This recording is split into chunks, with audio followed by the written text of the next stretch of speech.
So, how did I start podcasting and what was my setup like? Well, I have to qualify this a little bit because when I first started podcasting, I was working for a radio group in Northern Indiana, Fort Wayne and South Bend.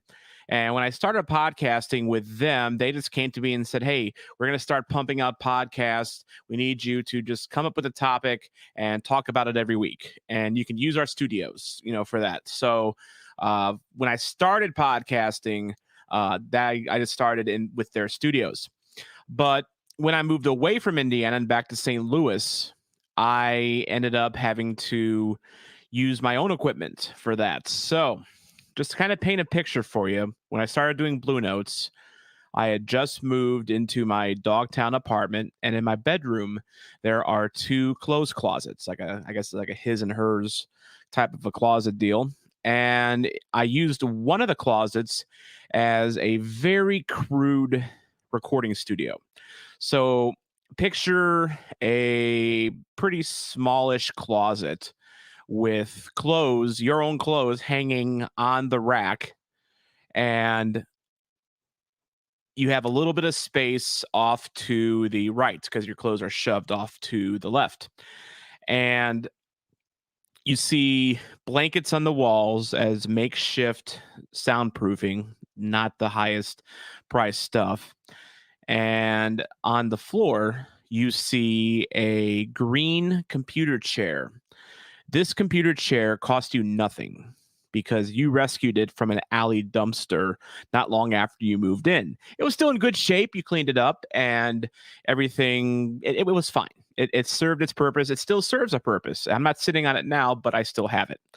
And you roll the chair back and you sit down in the chair and you face off to the right where there are two TV trays because you can't fit a full table in this studio. Two TV trays. On the left tray, you have a DBX 286 voice processor. Coming out of it is an XLR cable that goes into an Audio Technica AT2020 microphone. Two pieces of hardware, by the way, that you can get for about $100, and both will suit you just fine. And then you have a again a microphone that is hooked up to a scissor arm, which I no longer have. I actually sent it to a friend of mine along with the rest of my equipment. Different story. So you have your microphone, you have your processor, and you have a just enough space on your TV tray for a small laptop. And on this laptop, you have actually no, I take it back. I take it back. Backtrack. And with your TV trays, you have just enough space for a small Marantz PMD 660. Let me retake that. So you got your microphone, you got your voice processor, you got your microphone on the scissor arm. You have just enough room on your TV trays, not much because the voice processor takes a lot of the space because it's long and narrow, but you have just enough to record into this, which I will turn right side up. Let me do that again because I suck. So picture this. You have a voice processor effectively taking up one of your TV trays. You have a microphone with a scissor arm on the other side. You have just enough TV tray space to record into this Marantz PMD 661. It's about 10 years old. You can get one on eBay for about I don't think even $100. I think you might be able to get one for less, because this is like 10, 15-year-old technology. Like when I started in radio 13 years ago, this was considered like the creme de la creme recording, portable recorder for journalists about, 13, 15 years ago. So, they've since come out with a newer model with more gizmos and widgets and whatever, but this still works just fine. It's PMD 660. So I had my microphone and my processor running into this. It records onto an SD card. And for my notes and for anything I needed to talk about, I just used my cell phone. and I just open up a Google Docs and just kind of scroll through my notes. Now, keep in mind, when I started doing Blue Notes, it was just an audio podcast, just audio. There was no video component whatsoever to it. I was always kind of scared of going on a camera because I have a face for radio after all. And radio has just been, I'm not used to having a camera on me whenever I am doing a podcast. So, as our hockey podcast network, which we were one of over 30 NHL podcasts, and it's still thriving today. We're not a part of the network anymore, but it's still a good network. I recommend you check them out. We started off doing audio, but then as time went on, and then really even before COVID, there was starting to be a little shift towards video podcasting. This would be early 2020 when this shift was starting to happen, and my little recording studio closet was not going to cut it. I mean, you wouldn't have this nice background. It would just be clothes hanging behind me, and it would look very claustrophobic. And then by then, I had also picked up. I towards the end, I started recording directly into a laptop in my closet, and I picked up a co-host, Michael Wagenknecht. Perhaps you've heard of him. And as we shifted to video, and this happened not long after Wags started doing Blue Notes with me, I decided to fool around with OBS, Open Broadcasting Software, I think it's called, and I moved my setup to here, outside here. This is one part of my, good size living room here in my apartment.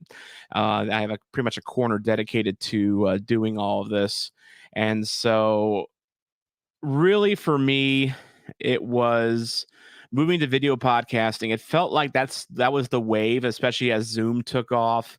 More people are consuming video content anymore, whether it's YouTube, whether it's TikTok, whether it's whatever, Twitter, Facebook. Video is king. I think really video has become king, because I mean, there's still a place for audio podcasts, like when you're going to work or if you're going to a friend's house, when you're driving. Podcasts are great for that. If you're working out, podcasts are great for that. But there is also demand for video content as well. People, like if you go on Twitch, for instance, and you'll see a difference with streamers that have a face cam where you can see them and where they don't. It feels like when you can see who is talking, who is doing their show for you, you can kind of connect with them a little bit better. So basically, I had to get with the times. I moved out here, and slowly but surely, I moved my a kitchen table, which I wasn't really using very much, out into the living room. It had enough space for everything to set up. I slowly built all of this Blues and hockey related stuff behind me, and it was a gradual process. It was a very, very gradual process, but it changed a lot. My setup was still the same microphone for a while, same processor for a while. Eventually I added a audio interface, a Scarlett 212 or 2i2, I think it is, that runs into a laptop that gets basically your microphone into your laptop. I eventually added a Zoom PodTrack P8, which is right here. It's been very handy and very helpful. Enabled me to kind of also reduce the amount of equipment I had. I was able to sell my DBX 286 and my AT2020. Actually, no, I take it back. I think I still have my AT2020 somewhere. Yes, I do, in fact. So I still have that, but I sold my DBX 286 and my Scarlett to a fellow podcasting friend of mine, and it cleared up a lot of space, made things a lot more comfortable. It was kind of a mess of wires, so it helped me consolidate the space that I had on my table, so I can have notes, or I can just put drink. I had a tough time putting like a drink down on my desk because I had so many wires and so much equipment running back and forth. So any way you can simplify your setup and make sure that you have comfortable table space. And again, podcasting, a lot of successful podcasters, they're comfortable. That's comfort is king when you're podcasting. You don't want to be uncomfortable. People pick up if you are uncomfortable and nervous. So do everything you can to make a nice not wire hell setup, if you can, whenever you're podcasting. Um as I said, I think video podcasting fits into the entertainment landscape in the future. Just it's eventually gonna be the dominant form of podcasting, I think. Again, there's still a place for audio podcasting, whether you're, again, we're driving or working out or whatever, where you can't sit down and watch. There will still be a place for that kind of passive, audio experience. But, as more people cut the cord, as more people start consolidating their entertainment options, they may stray away from the Netflixes or the Disney Pluses or the Hulus and all these little streaming packages that you have to buy and pay for now, because we no longer live in a consolidated streaming world. And you're going to find or start to look for alternatives for your entertainment. This is the generation that we're in right now, and I never thought I'd see it. But we're in a generation right now where channel flipping is kind of dying. At least I feel anyway. I grew up where I had a tube TV and a remote control, and you just flip, flip, flip, flip, flip, flip, flip, flip, flip, flip, flip. You don't do that anymore. No one does that anymore. It's a different time now, and people consume media differently. You might be consuming this on a phone or a tablet right now, maybe a laptop, maybe a computer.